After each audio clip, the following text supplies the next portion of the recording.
Hello, and welcome to the fifth episode of the Yap Reel, where this week we will be discussing our favorite horror films. I'm your host, Josie Hallier. And I'm your other host, Lanie and we'll be right back with our main topic after this message. SGA will be hosting a Hawaiian-themed bowling night at the Crown Lanes Bowling Alley at 9:30 p.m. on April 1st. If you wear Hawaiian-themed attire to the event, you'll be entered into a raffle. Remember to bring your student ID for entry and check SGA's Instagram for more information.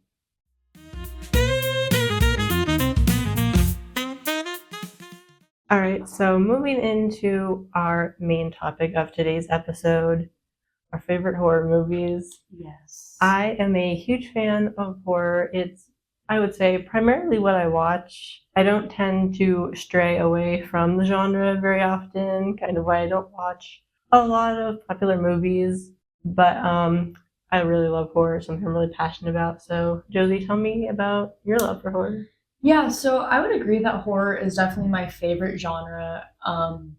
I grew up, I remember Jaws was my first horror movie. I watched that way too young, and then I watched The Shining way too young as well. And I watched this, TV series kind of thing called The Twilight Zone. I'm not sure if you're familiar with it, but it's just these mini short stories that are horror themed. And I think that really fostered my love for the genre. And it was my most watched genre on Letterboxd last year. So I think my introduction to horror was kind of the Scream franchise, as well as The Conjuring, because the first Conjuring movie, I think, was kind of mainly my introduction to horror and what got me into the genre. And I think that was 2013. Yeah.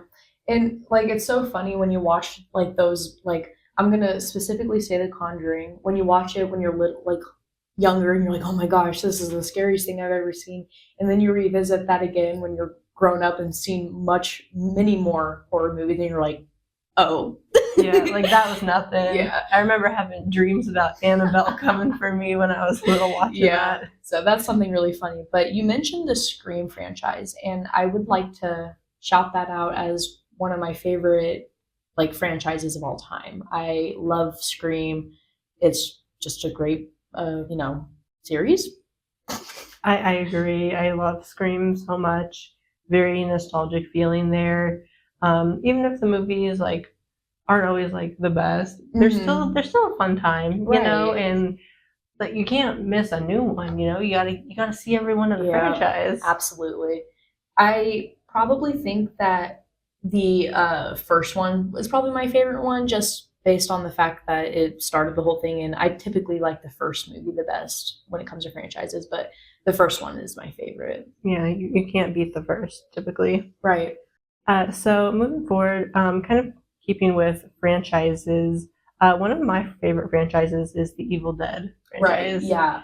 And we were talking about this before we started. I've seen the newer one, and then I have to find the other one that I've seen. The remake.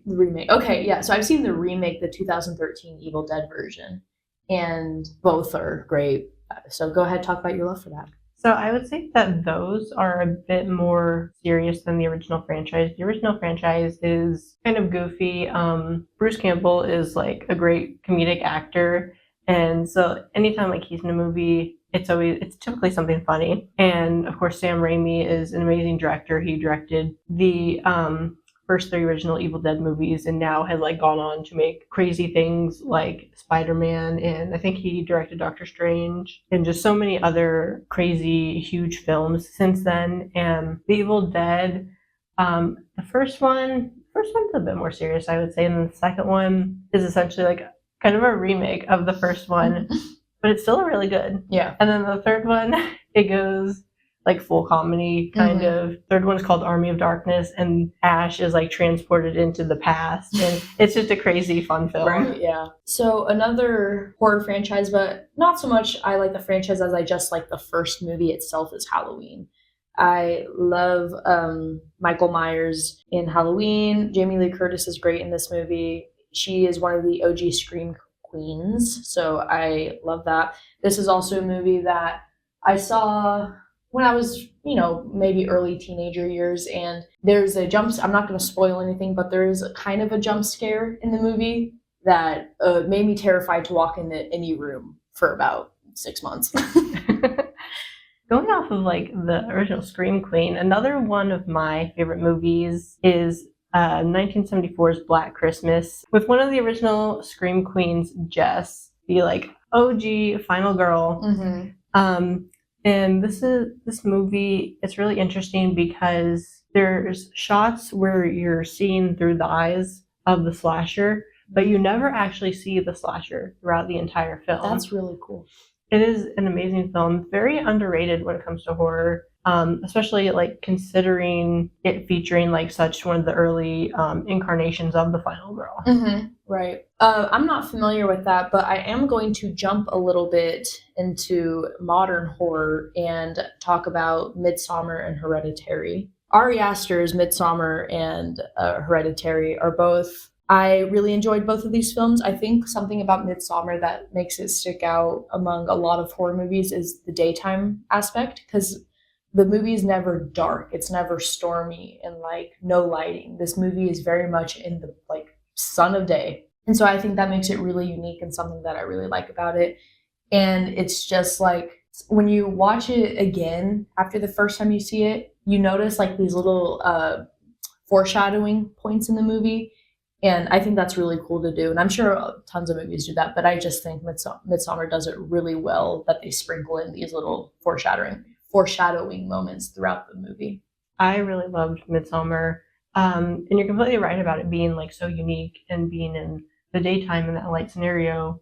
And it like is like a very like visually pretty film, very floral.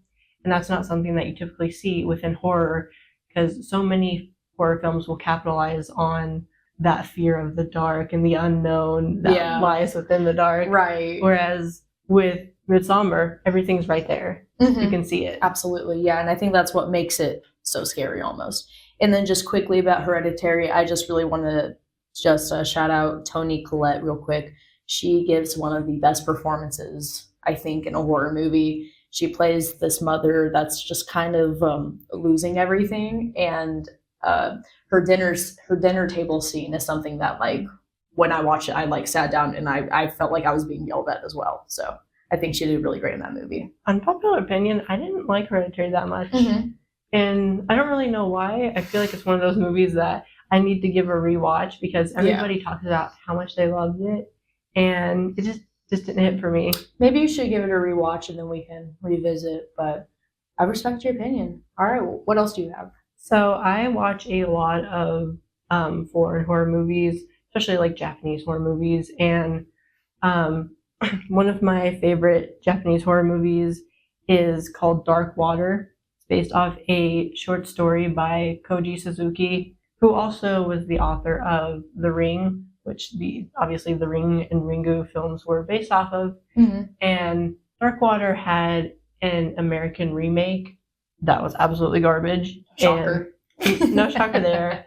And the original compared to the American version, there's so much more emotion to it because it is essentially about this like little ghost girl who drowned in a water tank in the apartment, and her ghost is haunting this mother and her daughter, which you can make comparisons to like real true crime cases. I was gonna say that reminded me of Alyssa Lamb. Yes, that was very. She drowned in the water tank of a hotel, right? Yeah, it's a very like scary coincidence. Was this made before? It was. That's crazy. Okay, that's actually crazy. But Dark Water is a very good, very underrated film, and I know we talked about like American remakes being trash, and they are, but surprisingly, I like the American remake of The Ring better than the original one. I've yet to see The Ring. However, that's a movie that I really need to get on. Speaking of horror from foreign countries, Lanie and I have both seen Incantation, which is a found footage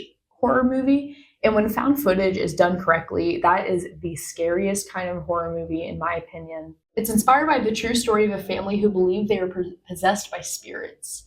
And so it just kind of follows this mother who gets her daughter back, and they think she's possessed, and then they go through this whole thing.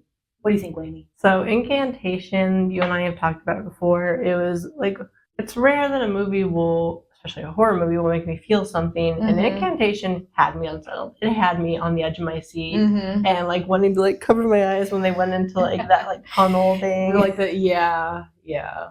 And found footage is such a hard genre to execute well. A lot of horror fans and those outside of horror will think of found footage kind of as like trashier, but I love found footage so much. And like I said, it's rare to find one that is actually good. And Incantation is a good found footage film. And then now to close out, let's talk about a jump scare or two that have gotten us. Personally, I'm more prone to being jump scared when I'm in a theater.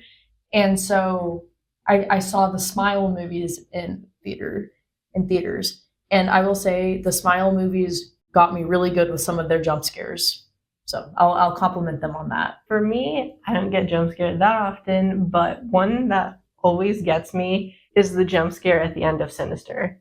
Mm-hmm. It never fails to get me, and like I know it's coming, but it gets me every time. Yeah, Sinister's that's a pretty good one too. JCOM will be hosting the Home Run Derby on March 27th with the Honors Club, and will be giving out Royals tickets to the first place winner along with some other special prizes. So be sure to check out JCOM's social media for more information. Alright, so that wraps up this episode of The App Reel. Join us for our next episode where we will be discussing some of our childhood favorites.